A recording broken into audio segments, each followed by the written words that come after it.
आपने बिल्कुल ठीक कहा। और ये जो पाकिस्तान जो सौरभ बता रहे हैं कि बात करने की बात कर रहा है, तो हम तो जानते हैं कि जो लातों के भूत हैं वो बातों से नहीं मानते। बात करने की कोशिश तो भारत ने कई बार की है, समझाने की कोशिश कई बार की है। प्रधानमंत्री लाहौर चले गए थे पाकिस्तान को समझाने के लिए, बात करने के लिए, लेकिन पाकिस्तान ने एक के बाद एक जो हरकतें की, उसके बाद इसके अलावा कोई रास्ता नहीं बचा था। और प्रधानमंत्री ने पहले वार्निंग दे दी थी, कह दिया था कि अगर पाताल में भी छिपे होंगे तो खोज कर निकाल लेंगे। उन्होंने साफ साफ कह दिया था कि इस बार आतंक करने वालों को और उनके आकाओं को मिट्टी में मिला देंगे, और आज ये मिट्टी में मिलाकर दिखा दिया। रजत जी बिल्कुल सही कह रहे हैं आपने दो चीजों को आइडेंटिफाई किया यहाँ पे जो बहुत ही क्रूशल है। एक आइडेंटिफाई किया है कि जो टेरर अटैक्स कर रहे हैं या उनको कोऑर्डिनेट कर रहे हैं, एक, और दूसरा जो उसको स्पॉन्सर कर रहे हैं, फाइनेंस कर रहे हैं और गाइड कर रहे हैं, दो। ये दोनों को हम टारगेट करेंगे। अभी हमने पाकिस्तान आर्मी को टारगेट नहीं किया है। जनरल आसिम मुनीर को मैं ये क्लियरली बता देना चाहता हूं, जब आप आईएसआई चीफ थे तब आपने पुलवामा किया था। आज आप आर्मी चीफ हैं, आसिम, एक और आसिम मलिक के साथ मिलके आपने ये हमला किया था पहलगांव के अंदर। लेकिन अभी आपको वार्निंग है, सुधर जाइए और जितने भी टेरर एलिमेंट्स और उनके लीडर्स हैं हमको हैंड ओवर करिए, कैंप्स को बंद करिए अपने देश के अंदर, शायद आपकी जान बच जाए, नहीं तो हम आपको भी एक टेरर लीडर घोषित कर देंगे।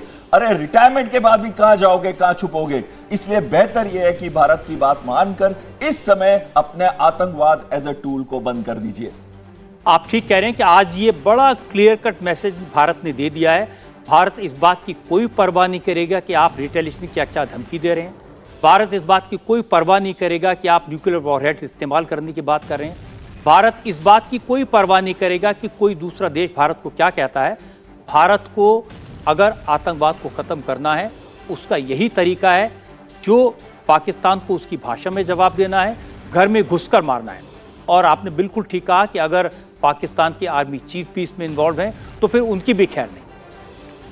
बैल साहब, ये जो इसमें वेपन यूज हुए हैं, जो प्रिसीजन स्ट्राइक वेपन्स बताए जा रहे हैं, राफेल जहाज का इस्तेमाल और स्कैल्प मिसाइल से हमला हुआ है। बिल्कुल सही कह रहे हैं। ये राफेल एयरक्राफ्ट जो है 3700 किलोमीटर की इसकी रेंज है, 4.5 जनरेशन लो ऑब्जर्वेबल एयरक्राफ्ट है। इसमें बहुत सारे वेपन सिस्टम्स ऐसे हैं जो बिल्कुल आधुनिक है। हमने एक बार पहले बात करी थी, पहले मिटियोर का मैं 1 मिनट में कवर करना चाहता हूं। मिटियोर एक ऐसी मिसाइल है जो एयर टू एयर है, यानी कि अगर पाकिस्तान कोई भी रिस्पांस करने की कोशिश करेगा, उनके पास इस समय कोई भी मिसाइल PL-15 को छोड़ दें तो ऐसी नहीं है जो 150 किलोमीटर को क्रॉस करती है। उनका AIM-120 भी 120 किलोमीटर तक है, यानी कि उनके पास अभी जो विकल्प है PL-15 को यूज करना, लेकिन उसकी एक्चुअल रेंज 150 किलोमीटर से लेके 180 किलोमीटर तक है।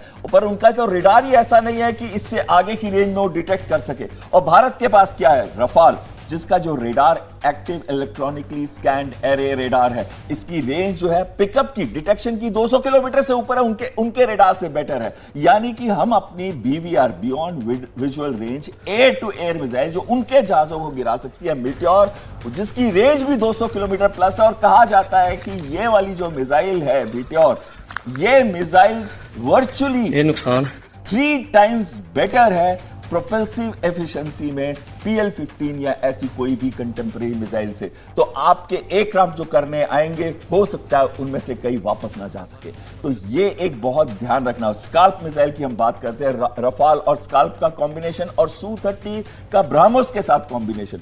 रफाल का स्काल्प की रेंज जो है 300 से 400 किलोमीटर है। स्काल्प सबसोनिक हो सकती है, लेकिन स्काल्प की एक्यूरेसी बहुत ही अच्छी है, 1 to 3 मीटर्स। और कहा जाता है कि अगर वर्स्ट केस सिनेरियो भी है तो अंडर 5 मीटर्स।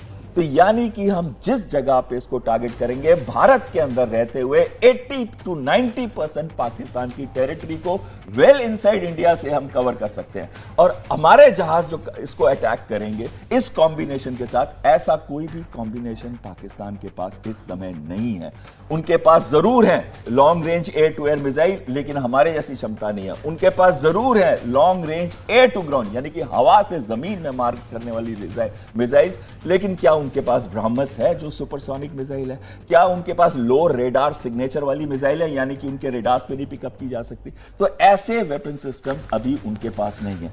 एक कॉम्बिनेशन है रफाल और स्काल्प का, जैसे मैंने आपको बताया था, और दूसरा कॉम्बिनेशन है Su-30 और ब्रह्मस का, और ये दोनों कॉम्बिनेशन हम यूज कर सकते हैं पाकिस्तान के अंदर कोई भी टारगेट सिस्टम को अटैक करने के लिए।